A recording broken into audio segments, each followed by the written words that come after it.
Yeah, you can do now. Okay.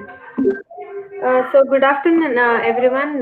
This is Nikita from Atria Institute of Technology. So my topic was difference between carpet area, plinth area, and built-up area, which was trained by Mr. Ashok sir.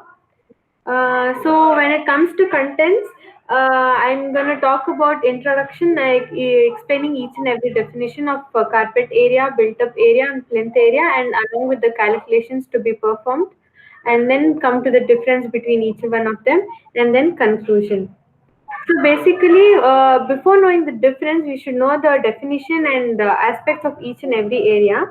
So coming to the first one, carpet area, it is the total net usable area of the apartment or a building or commercial premises, which includes the thickness of the internal wall but excludes balcony or terrace. It doesn't include any inter partitional walls.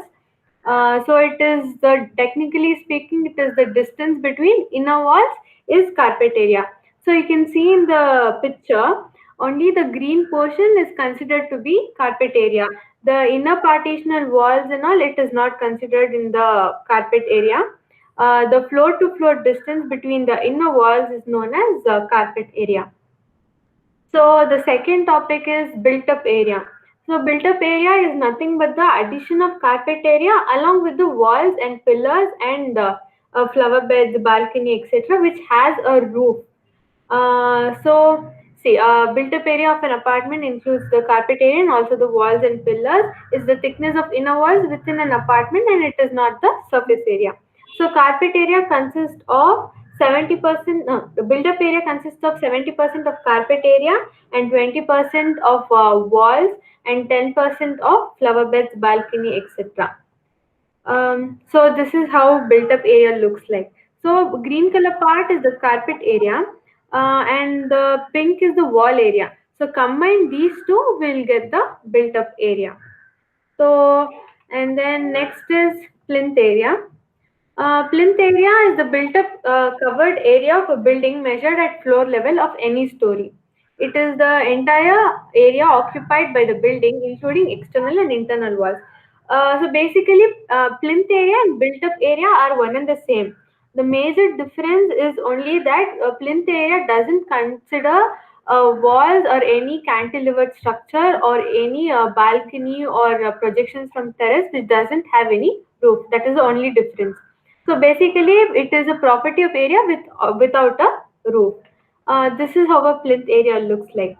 We can consider wall, even the carpet area. It is basically built up area, but structures which are excluded without a roof.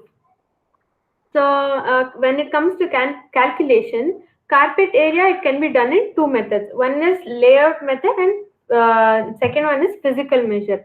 So layout method is nothing but you can get the drawings or sketch of the building and measure each and every section's area and get the layout and add it up and get the carpet area. Otherwise, by physical measure, you have to get a tape or measuring devices. You have to measure each and every section of the building and then get the areas of each section and summation. So carpet area can be formulated to a summation of all layout areas of each section. So next is built up area. It is usually 10% to 15% greater than the carpet area because walls and pillars are added. So built up area is formulated to carpet area plus external walls plus utility ducts which has roof. So plinth area. It does not cover any cantilever structures, hence the formula can be, as I said, it doesn't consider any unroofed structures. So, anyways, we know built up area, so we can minus that with cantilever structures area. So we can get the plinth area. So plinth area is equal to built up area minus cantilever structure area. So when it comes to differences, it can be done on two bases. One is included property, and the second one is excluded property. So on included property, it's only the areas which are accumulated on those areas. So when it comes to a carpet area, rooms, kitchens, and bathrooms, partitional wall, cupboard spaces, staircase within property unit, these comes under carpet area. In built-up area, anyhow, carpet area will be considered. With that, external walls, service shafts, balconies, etc. are considered. And in plinth area, covered floor area, whole area, and with that, internal and external walls, and utility ducts and recesses, which are covered, which has a roof and supported balconies. And then when we come to excluded property, these are not considered. So in carpet area, external walls, service shafts which are open to sky, and common areas, balconies, terraces, etc., utility ducts and recesses are not considered. In built-up area, terraces and common areas like lifts, lobbies, staircases, or like verandas and all, it is not considered. And when it comes to plinth area, it is majorly about cantilevered structures and projections at terrace, laps and sunshades, which technically doesn't has a roof.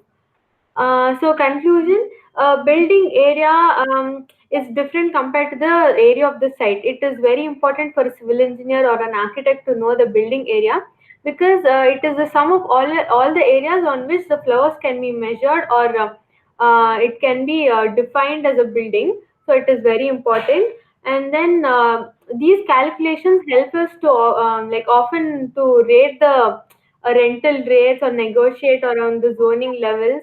So it is very important for an engineer and even also for common people to not get fooled by the builders, so that we can give a proper amount and money on the required land.